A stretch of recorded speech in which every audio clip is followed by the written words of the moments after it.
Yeah, you, come here. I want to thank you for coming into our little establishment today. We got some secret stuff going on here in the speakeasy, and I'm going to let you, and you alone, know the secret. And tell you what, we got some super secret limoncello here from the old country, just like my own personal nonna used to make it. But you got to do me a little favor if I'm doing something for you. You got to hit that subscribe, like, and hit that notify bell, so when the jig's up and we upload new content to this channel, you'll be the first to know. So before we get into it, forget about it. When we come back, we'll be in the kitchen and we'll show you how to make this delicious stuff. We'll be right back.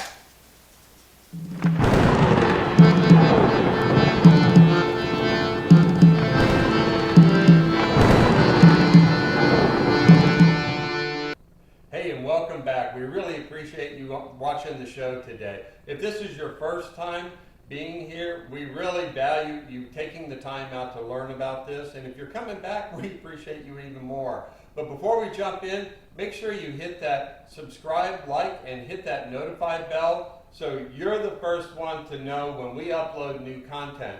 So let's get right to it. Today we're making Old World Limoncello. Now, you probably have seen those yellow bottles on the shelf at the liquor store and might not know too much about it if you just don't happen to be Italian. But if you're from an Italian family like my wife's is, limoncello is just a staple around the house. It's great after dinner, or put a little Prosecco in it, make a little spritzer. It's a great refreshing drink as well. But I'm going to show you today, you don't have to buy those big expensive bottles. It's so easy to make at home and it's quite delicious. So we're going to start off with 10 lemons. Okay, that's really the main ingredient of this, besides the alcohol. And what we're going to do is just take a mason jar is fine, and we're going to just start peeling our lemons with a sharp knife or a peeler. And what you really want, you don't want to dig too deep. What you want is just a thin slice like you would make for a martini, with as little of the white part on the back of the peel, which is called the pith, which adds a little bitterness. We're just trying to express the oil a little bit, throw that in the jar, and we're going to do that for 10 lemons. Now, I'm not going to have you watch me peel 10 lemons. I've already done the bulk of that, but just to give you an idea how quickly it can go, just go through and just run that peeler around a lemon pretty quickly like you were peeling a potato, and it goes pretty quickly actually. Turn on a little Italian music to get you in the mood, and there you go. So we just get that. This is the last of the lemons. Now, you don't have to waste the lemons just for the peel. Of course, what I'm going to do afterwards is all these halves down here that I had peeled. Now, I will tell you, it's easier to peel it when it's whole and then just cut them in half afterwards. And then I'm just going to squeeze the juice and use it in other cocktails, and it stays in the refrigerator pretty well for about a week, week and a half. So just throw that into the jar, and any kind of neutral spirit will do. Vodka is the preferred alcohol, and today we happen to be using Tito's handmade vodka. We're going to add in a cup of that. Just let that go right into the mixing cup.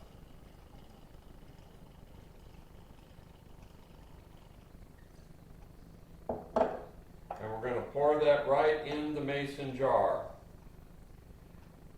And really what you want to do, you know, a couple do, I've apparently got a few more peels, so I'm going to go ahead and just top it up.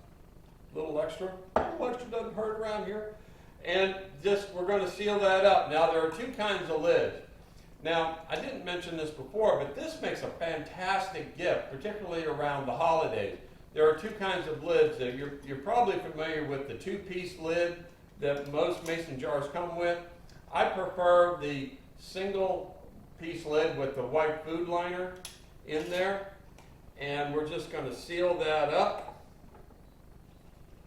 And you just put this in the fridge for 4 to 5 days. Some people will keep it actually up to a month in the fridge. The alcohol, you don't have to worry about it going bad. The alcohol will preserve the lemon peel, but the more lemon, if you want a more lemony flavor, keep it in a little longer. But 4 or 5 days is probably about the minimum that you want to try it. So I'm going to go put this in the fridge, and we'll see you in just a little bit.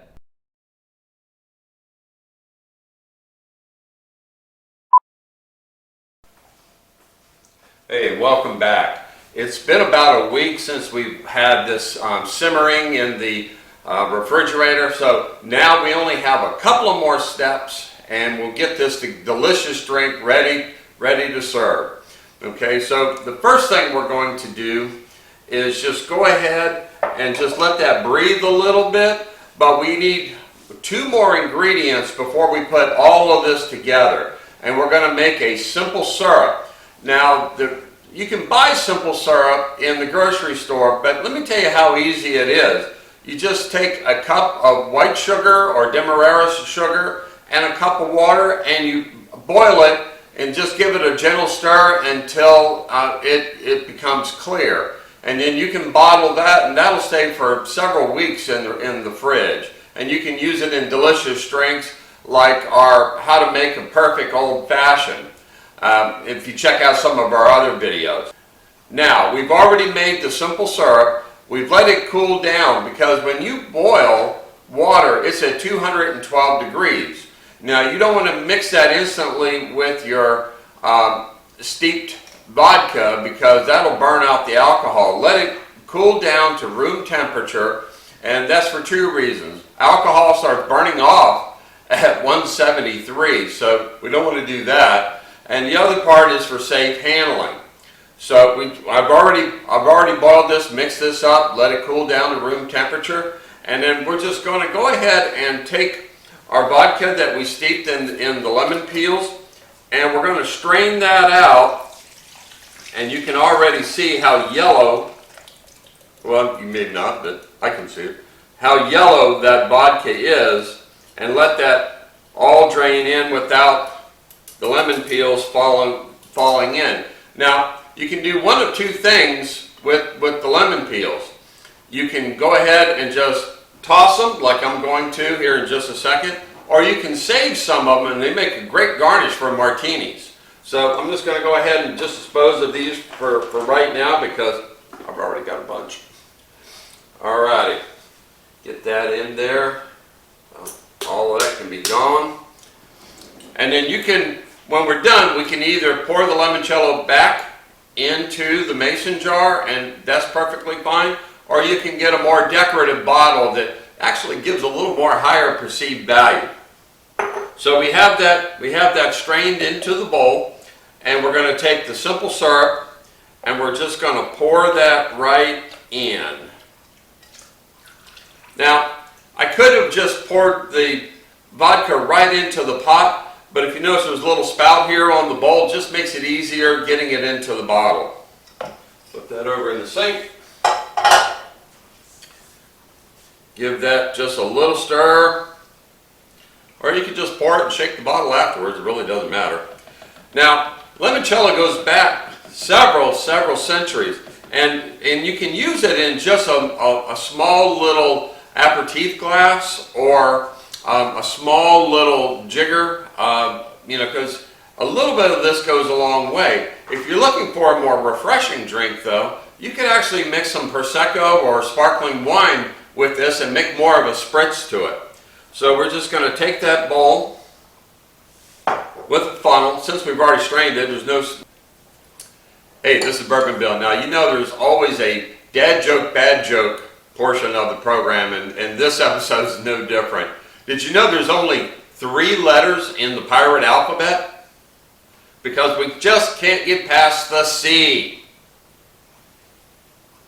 This is why we ask you to subscribe before the bad jokes. Now back to our regular program. no need to strain it a second time. And we're just going to pour that right into the bottle. Now, this won't fill it up completely, but it'll go a long way. And a little bit of limoncello does go a long way. All right. And that's all there's to it. Now, this will stay in your refrigerator for weeks, if not several months. But just check it just to make sure, because like anything with a natural product, you just want to taste it before you serve it, if you know what I mean. So that's really all there is. Just take it and cap it and enjoy it. It's just like known to make in the old world, and you don't even have to be Italian. So that's it for today. This is Bill Wheeler with Bourbon Bill's Pirate Bar. We hope you enjoy this delicious drink anytime, just by itself or as a spritz or in a cocktail. Let me know down below in the comments what you think of this recipe, and if there's any combinations you've tried this with other cocktails. I would love to hear it, because this is just as much your channel as it is mine. Well, that's it for today. I'm going to go enjoy some of this right now, and cheers.